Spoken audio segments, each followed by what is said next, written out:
The plain no longer smelled like grass. It smelled like heat that had already passed, dry ash, scorched earth, and the faint metallic trace left behind when living matter was reduced too quickly. The fire had moved through weeks ago, pushed hard by wind and fuel, then burned itself out where nothing remained to feed it. What was left was open, too open. The jackal stepped onto the burned ground cautiously, paws sinking slightly into soft ash that still carried warmth near the surface. His coat was dusted grey almost immediately, dark fur losing contrast against the pale, lifeless soil. This place had once offered cover, low shrubs, tall grass, insects, rodents, the kind of scattered abundance a jackal depended on. Now the horizon lay exposed in all directions, broken only by blackened tree stumps and warped fence posts that leaned at odd angles. The jackal paused and lifted his head. Wind moved across the plain in a steady, predictable direction, carrying scent cleanly from ahead of him. That mattered. On open ground, smell arrived before sound, and sound arrived before shape.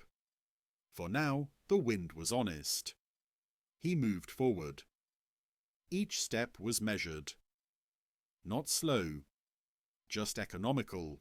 Crossing open ground demanded confidence more than speed. Hesitation drew attention. Confidence blended into background movement. His ears rotated constantly, catching the smallest disruptions. A beetle skittering under ash, the distant scrape of metal somewhere far beyond the plain, the low whistle of wind slipping through the remains of burned vegetation.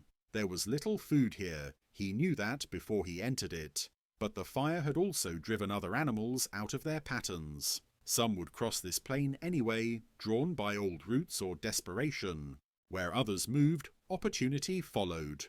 The jackal's nose stayed low, sweeping side to side as he walked. Scents clung weakly to the burned earth, stripped of complexity. Everything smelled the same, dry, dead, open. Then something shifted, not visibly. The wind changed direction. It happened without warning, the steady flow breaking and reforming at a new angle as heated air from the blackened ground rose unevenly. The jackal felt it immediately, the way scent collapsed and reassembled from a different side. Information changed. Smell that had been ahead was now behind him. He stopped. Stopping on open ground was dangerous, but walking blind was worse. The jackal stood still, body angled slightly to reduce silhouette, ears high, tail low. The new wind carried something unfamiliar. Not prey, not fire, human, faint, old.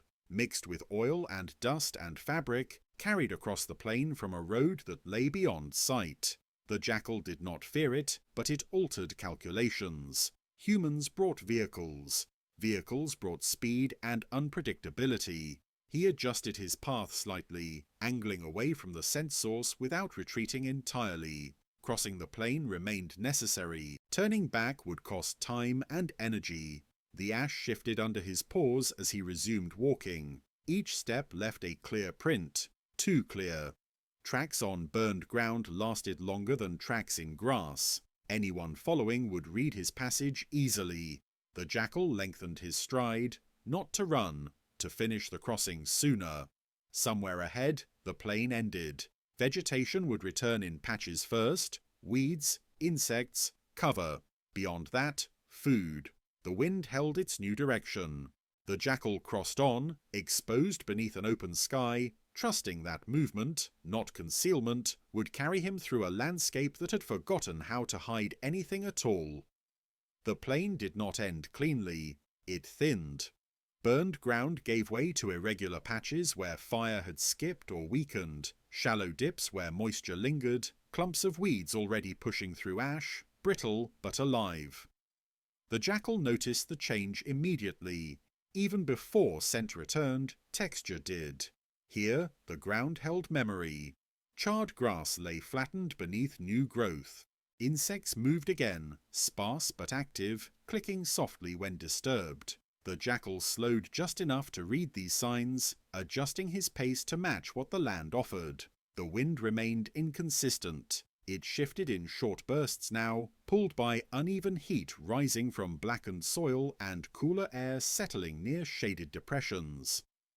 Smell arrived fractured, incomplete, forcing constant recalibration. Then the jackal caught it. Rot.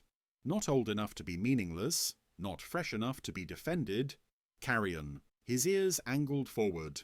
His head lifted slightly as he tested the air again, isolating direction from noise.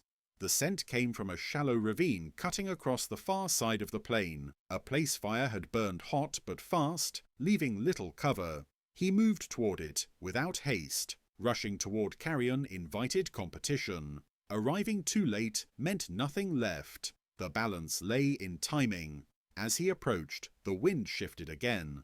This time, it carried another signal. Hyena. Not close, but within the same system of movement.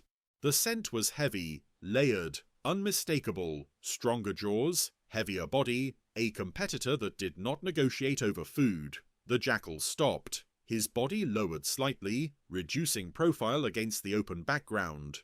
Hyenas moved confidently across burned ground, unconcerned with exposure. They had strength where jackals relied on caution. The jackal listened. Distant movement reached him, not footsteps, but pressure, the sound of something large displacing ash and loose soil. The hyena was moving downslope, likely toward the same source. The jackal altered his route. He did not abandon the carcass. He circled instead, angling wide to approach from downwind, using a shallow depression to break his outline. Fire had stripped cover, but terrain still mattered. As he descended into the ravine, the smell intensified. The carcass lay partially hidden against a blackened embankment. The remains of a small antelope, ribs exposed, hide split open by heat or impact. Fire had reached it, but not consumed it. Death had come earlier, likely from injury or exhaustion during the burn. Birds lifted as the jackal approached. Vultures, impatient but cautious, rose heavily into the air and circled above, waiting. Their presence confirmed what smell already had. The jackal stepped closer and tore a quick mouthful free. He did not linger. Carrion in open country was borrowed time. Each bite risked arrival of something stronger. He ate fast, tearing muscle and swallowing without chewing. His head lifted repeatedly, ears tracking the ravine edges, tail low but alert. The wind shifted again. Hyena. Closer now. The jackal froze mid-bite. The scent rolled over him heavily, carried straight into the ravine. The wind had betrayed him. His approach path was now exposed, his presence announced. He did not run. Running with food invited pursuit. Instead, he dropped the meat and backed away slowly, increasing distance without sudden movement. Hyenas respected distance more than submission. A shape appeared at the ravine's edge, broad, low. The hyena descended without hesitation, head low, shoulders rolling powerfully. It did not look at the jackal directly. It did not need to. The carcass was claimed. The jackal retreated fully now, slipping back up the ravine and onto higher ground. His stomach was not full, but it was no longer empty. That mattered. Behind him, the hyena fed loudly, crunching bone the jackal could never have accessed. Birds descended again, drawn by violence rather than patience. The jackal moved on. The burned plain behind him no longer smelled the same. The wind continued to change, but now it carried information he could use. Where danger concentrated, where absence meant opportunity. Fire had stripped the land, but it had also reordered it. Those who survived did not wait for balance to return. They adapted to the imbalance itself, reading wind, scent, and timing with greater precision than before. The jackal crossed onward, lighter now, but not defeated. The plain had tested him. It would test him again. Night arrived without ceremony. There was no gradual cooling, no gentle transition. As soon as the sun slipped below the far edge of the plain, heat began to drain out of the burned ground rapidly, pulled upward into the open sky. The ash that had felt warm beneath the jackal's paws only hours earlier now turned cold and brittle. Sound returned, not loudly, but distinctly. Insects began to move again, their clicks sharp in the dry air. Somewhere far off, a night bird called once, then went silent. The burned plain, stripped of cover, amplified everything. The jackal slowed. Night did not offer safety here, it offered exposure of a different kind. Without grass or brush to break outlines, movement against the open ground became easier to detect under moonlight. The wind changed again. This time it cooled. It flowed downslope, drawn toward lower ground as heated air rose elsewhere. Scents flattened, spread thin and wide, losing directionality. Smell became less precise, more ambiguous. The jackal adjusted his route. He angled toward a shallow ridge where burned soil gave way to harder ground mixed with stone. Footing mattered more now. Noise travelled farther at night, and loose ash announced every careless step. He moved with shorter strides, placing paws carefully, claws barely touching where possible. His body stayed low, neck extended forward, ears high and alert. A sound reached him. Scraping. Not animal. Metal.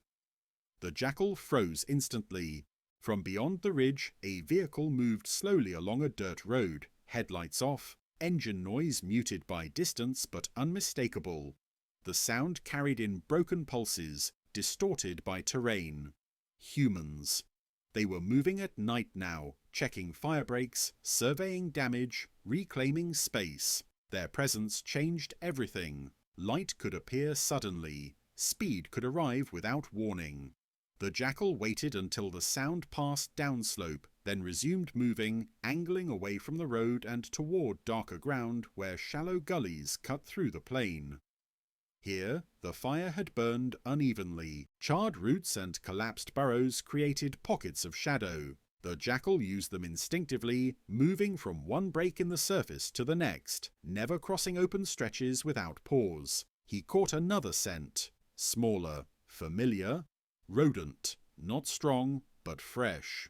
The jackal followed it carefully into a depression where ash had collected thickly. There, movement betrayed itself. A quick rustle beneath loose debris, a faint vibration against the ground. The jackal struck once. Quick, precise. His jaws closed around a small body, warm and fragile. The kill was silent, efficient. He ate immediately, consuming it whole before lifting his head again. This was not abundance, but it was enough. Above him, clouds drifted across the moon, breaking light into uneven bands. Darkness deepened in places, retreated in others. Shadows moved independently of bodies, confusing depth and distance. The jackal remained still for several minutes, letting the environment settle. From somewhere behind him, laughter carried faintly across the plain. Human voices, not close, but closer than before. The jackal changed direction again. He turned toward the far edge of the burned area, where the fire line had stopped short of a seasonal stream. There, vegetation would return first. There, the plain would finally end. As he moved, the wind shifted one last time. This time, it favored him. Scent aligned cleanly again, bringing clear information. No hyena ahead, no large predators nearby, only the faint, promising smell of damp soil and living plants. The jackal lengthened his stride slightly, not to run, to leave. Behind him, the burned plain cooled rapidly, its surface cracking softly as heat escaped. By morning, it would look unchanged again, grey, open, deceptive. But the jackal carried its lessons forward. Fire had erased the old map, wind had rewritten it, and survival belonged to those who noticed when direction changed and moved before the ground demanded payment. The edge of the burned plain did not announce itself clearly. There was no line where ash stopped and life resumed. Instead, the land began to change in small, almost tentative ways. Darker soil where moisture held longer, scattered green shoots pressing through cracks, the faint return of insects that had waited underground until heat passed. The jackal reached this boundary just before dawn. The sky had begun to lighten in the east, not yet bright enough to flatten shadows, but enough to soften them. The burned ground behind him cooled completely now, its surface hard and brittle, giving back nothing it had taken. Ahead, the land breathed differently. A seasonal stream cut shallowly across the terrain, little more than a winding depression filled with damp earth and stones polished by earlier flow. Water did not run openly yet, but the smell of it lingered, cool, mineral, alive. The jackal slowed and tested the ground. Here, sound behaved differently.